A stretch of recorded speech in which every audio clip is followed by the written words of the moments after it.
రెడ్డి గారికి అదే విధంగా సీనియర్ కార్పొరేటర్ రాష్ట్ర నాయకులు శ్రీ గౌరవనీయులు శ్రీ దొడ్డపనేని రాజానాయుడు గారికి మాజీ మేయర్ భానుశ్రీ అక్క గారికి అదే విధంగా ఈ ఏరియా జనసేన అధ్యక్షులు సుందరబాబన్న గారికి బీజేపీ అధ్యక్షులు మొగరాల సురేష్ గారికి పెంచులన్నకి అందరికీ కృతజ్ఞతలు తెలుపుతూ ఇక్కడికి విచ్చేసిన స్థానిక నాయకులకి కార్యకర్తలకి తెలుగుదేశం పార్టీ అభిమానులకి ప్రతి ఒక్కరికి శిరస వంచి నమస్కరిస్తూ ఈ కార్యక్రమాన్ని ఇంత జయప్రదం చేసిన ప్రతి ఒక్కరికి ధన్యవాదాలు తెలుపుతూ సెలవు తీసుకుంటూ ఉన్నాం.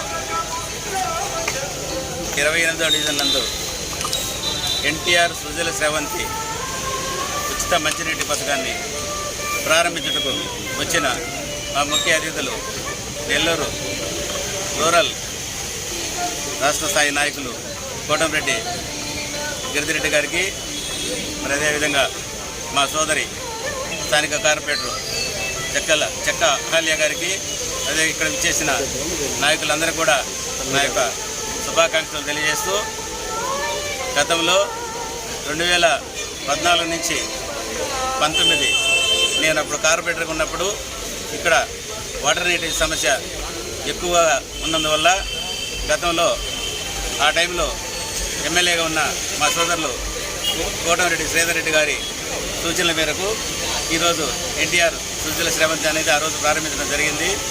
కానీ అది ఆ గత 5 సంవత్సరాలు కూడా బాగా రన్ చేశాము. అదేవిధంగా ఇప్పుడు మొత్తం కూడా ప్లాంట్ అంతా కూడా రిపేర్ సెక్షన్ ఉన్నందువల్ల దాన్ని అంతా కూడా కోటంరెడ్డి గిరిధిరెడ్డి గారు దీన్ని పూర్తి స్థాయిలో ఆధునీకరించి ఇవాళ మళ్ళా మేము ప్రారంభించడం జరిగింది. దీని ద్వారా మేము తెలియజేయడంగా తెలుగుదేశం ప్రభుత్వం ఎప్పుడు కూడా ప్రజల అవసరాలను బట్టి అవసరం ఏమున్నాయో తీర్చేదానికి ఎప్పుడు కూడా మా నాయకులు, మా రాష్ట్ర ముఖ్యమంత్రి వారిలో చంద్రబాబు నాయుడు గారు ముందుంటారనేది అందరూ కూడా తెలిసిన విషయం. ఎందుకంటే ఈ రాష్ట్రము గత 5 సంవత్సరాలు ఎంతో వెనుకబడింది, ఆర్థికంగా కావచ్చు, అభివృద్ధి పరంగా కావచ్చు. కానీ ఇక్కడ నెల్లూరు రూరల్లో మన కోటంరెడ్డి శ్రీధర్ రెడ్డి గారు మళ్ళీ 3వసారి ఎమ్మెల్యేగా గెలిచిన తర్వాత రాష్ట్రంలో చంద్రబాబు నాయుడు గారు ముఖ్యమంత్రి అయిన తర్వాత ఇలాంటి ఏదైతే పెండింగ్ వర్క్స్ ఉన్నాయో అన్నీ కూడా పూర్తి చేసేదానికి ఎమ్మెల్యే గారు పూర్తి స్థాయిలో ఆయన కృషి చేస్తున్నాడు. అదేవిధంగా రూరల్ నియోజకవర్గాన్ని కూడా ఈ రాష్ట్రంలో నంబర్ 1 ఉండే పరిస్థితుల్లో తీసుకొస్తాడని మేమందరం కూడా ఆశిస్తున్నాము.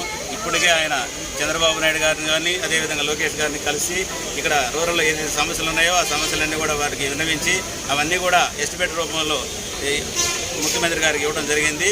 అవన్నీ కూడా పైప్ లైన్లో ఉన్నాయి. ఈ రూరల్ని మొదటి ప్లేస్లో ఉండేదానికి ఎమ్మెల్యే గారు గట్టిగా కృషి చేస్తున్నారని మరి ఒకసారి అందరికీ ధన్యవాదాలు తెలియజేస్తూ సెలవు తీసుకుంటున్నాను. జై హింద్.